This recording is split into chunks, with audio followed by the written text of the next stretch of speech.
آپ تشریف لے جا رہے تھے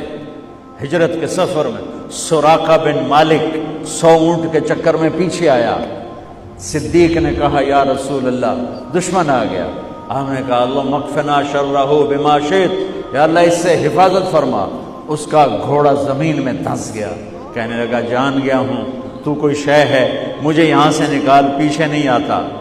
آپ نے دیکھا تو گھوڑا باہر نکل آیا، پھر 100 اونٹ کا لالچ، پھر اس نے گھوڑا پیچھے ڈالا، پھر آپ نے کہا اللہ اس کے شر سے بچا جیسے تو چاہے، تو گھوڑا اس کا پورے کا پورا صرف سینہ باہر باقی اندر، کہنے لگا اب میں کلمہ پڑھتا ہوں، میری یہاں سے جان بچا دے، میں تیرے پیچھے خود بھی نہیں آؤں گا، کسی کو بھی نہیں آنے دوں گا۔ تو آپ نے مسکراتے ہوئے فرمایا سراقہ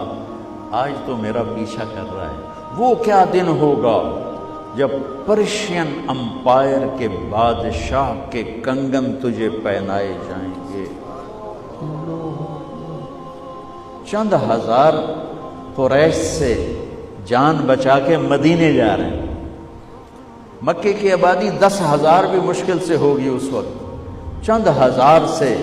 جان بچا کے مدینے جا رہے ہیں اور راستے تبدیل کر رہے ہیں اور خوشخبری کیا دے رہے ہیں، وہ کیا دن ہوگا جب ایران کے بادشاہ کے کنگن تجھے پہنائے جائیں گے۔ حضرت عمر کے زمانے میں جب ایران فتح ہوا اور خزانے مدینے پہنچے تو انہیں فہرست پیش کی، تو فہرست پڑھ کے کہنے لگے بادشاہ کے کنگن نہیں لکھے ہوئے، تو لکھنے والے نے کہا حضور جتنا کچھ ہے وہی لکھا ہوا ہے۔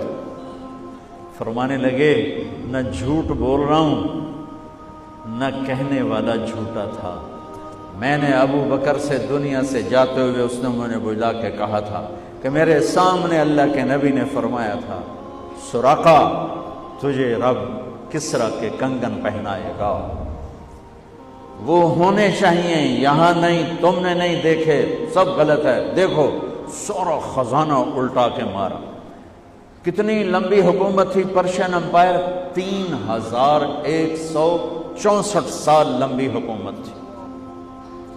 اور اس وقت کرنٹ 100 خزانے